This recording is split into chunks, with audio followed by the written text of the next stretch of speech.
kulanti wacan daawadayaal ku soo dhawaada warka galab ee warbaahinta Xogwaran News qodobada aan kugu haynana waxaa ka mid ah Axmed Madoobe oo magaalada Kismaayo kulan xasaasi ah kula qaatay saraakiil ka socota dowladda Mareykanka maxay ka wada hadlayaan hogaamiyaasha ka tirsan kooxda Taliban iyo dowladda Mareykanka saraakiil ka tirsan Al-Shabaab oo isku soo dhiibay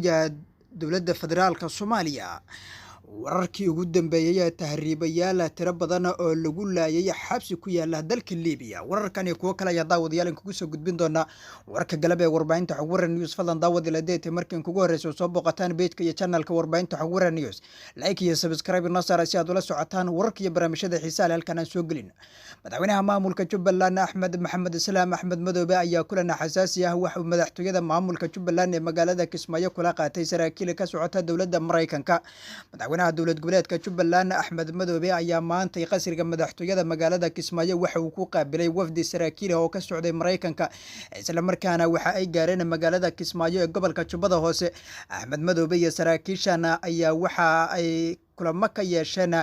arrimaha amniga ee deegaanada maamulka Jubbaland waxaana la sheegay in wafdigan uu horkacayay taliyaha howlgalka Mareykanka ee Soomaaliya ay yeesheen wada hadallo gaar ah oo saacado qaatay labada dhinac ayaa la sheegay in wada hadaladooda ay uga arrinsadeen sidii loo dardargelin lahaa dagaalka ka dhanka Al-Shabaab iyo sida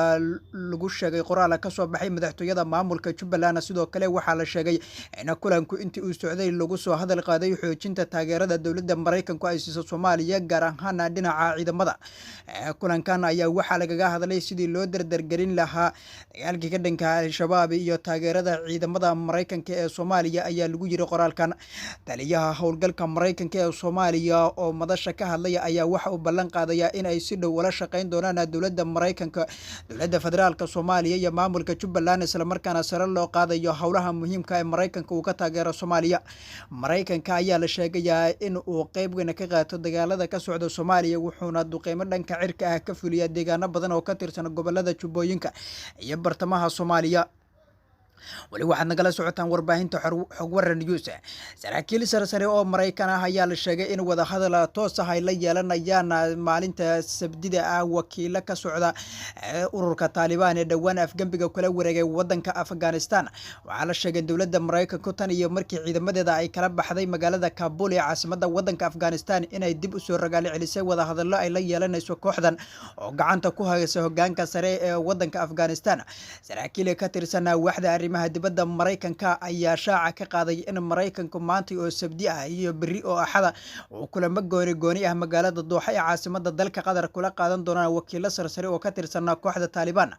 wakaalada wararka ee Reuters oo markii hore baahisay wada hadaladan ayaa sheegtay in wafdiga Mareykanka ay ka mid noqon doonaan saraakiil sarsare oo ka tirsan waaxda arrimaha dibadda hay'adda USAID iyo bahda sirdoonka wadanka Mareykanka sidoo kale sargaal sare oo ka tirsan Taliban ayaa waxa uu qaar kamid ah warbaahinta xaqiijiyay in hogaamiyaashooda ay Mareykanka Dooxo kaga qayb gali doonaan kulamadan isla markaana waxa ay sheegeen in laga hadlayo xaaladda guud ee wadanka Afghanistan ee haatan gacanta ugu jira Taliban iyo arrimo kale oo muhiim ah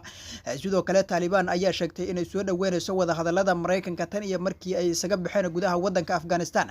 jimcihii toddobaadkii la soo dhaafay ayay ahayd markii Taliban ay ku dhawaaqday in wasiirkooda arrimaha dibadda American uu kulan xasaasi ah la qaadan doono saraakiil sarsare oo ka socota wadanka Mareykanka isla markaana waxa uu sheegay inuu ka dhoofayo magaalada Kabul caasimadda wadanka Afghanistan iyagoo ka soo jeeda magaalada Dooxa ee caasimadda dalka Qatar afayaan u hadlay wasaaradda arrimaha dibadda ee Taliban ayaa sidoo kale waxa uu sheegayaa in arintani ay dhabtahay isla markaana Taliban ay kulamadani la qaadan doonto dowladda Mareykanka isla markaana waxa uu qariyay xogaha muhiimka ee kulankan looga hadlayo kulankan ayaana noqonaya kii ugu horeeyay oo kafool ah oo heerkiisu sareeyo tan iyo markii Mareykanku ciidamadiisa uu kala baxay Afghanistan dabayaaqadii bishii Agosto isla markaana Taliban ay qabsatay dalka Afghanistan wali waxaad nagala socotaan warbaahinta Xogwaran News saraakiil sarsare oo ka tirsan Al-Shabaab ayaa isku soo dhiibay ciidamada dowladda federaalka Soomaaliya taliska qaybta 6aad ee ciidamada xoogga dalka Soomaaliya ayaa howlgal waxay ka fuliyeen deegaano ka tirsan gobolada maamulka Koonfur Galbeed Soomaaliya iyo maanta sheegay in saraakiil sarsare isku soo dhiibaan ka tirsan Al-Shabaab isla markaana waxa ay sheegeen in ciidamada dowladda soo dhiibaan sargaalkan ayaa la sheegay in lagu magacaabo Aadan Ibraahim waxa uu qayb ka qaatay sida la sheegay dagaalka ka dhacay gobolada Hiiraan Gado Bay iyo Boqol waxa uu sheegayaa inuu muddo 30 sano ah ka tirsanaa Al-Shabaab sidoo kale waxaa la sheegay in ciidamada dowladda federaalka Soomaaliya ay howlgallo ballaaran saacadihii la soo dhaafay ka sameeyeen deegaano ka tirsan gobolada Jubbooyinka isla markaana waxaa sheegay ciidamada dowladda dagaal ay la galeen shabaab inuu ka dhashay khasaare weyn oo isugu jira dhimasho iyo dhaawac mas'uuliyiin ka tirsan dowladda federaalka Soomaaliya oo arintani ka hadlay ayaa waxa ay sheegeen in ay waxba kama jiraan tahay weerarka la sheegay lagu soo qaaday ciidamada dowladda federaalka Soomaaliya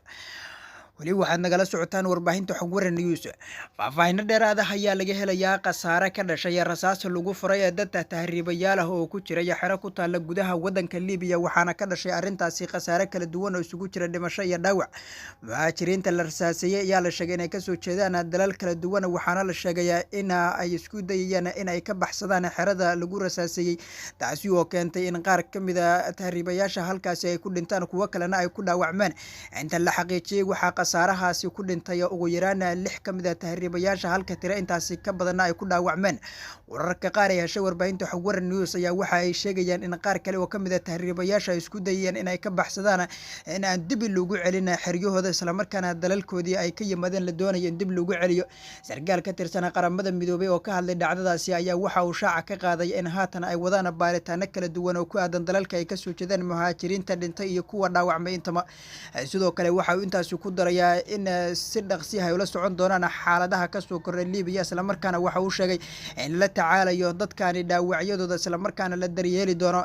Liibiya ayaa waxa ay ku sugan muhaajiriin aad u fara badan kuwaas oo ka soo jeeda dalal Afrika oo Soomaaliya ay kamid tahay waxaana haatan dalkaasi ku haysta xaalado kala duwan oo dhanka bini'aadanimada qaramada midoobay ayaana sheegtay in arintani ay si dhow ula socon doonto maalmaha soo aadan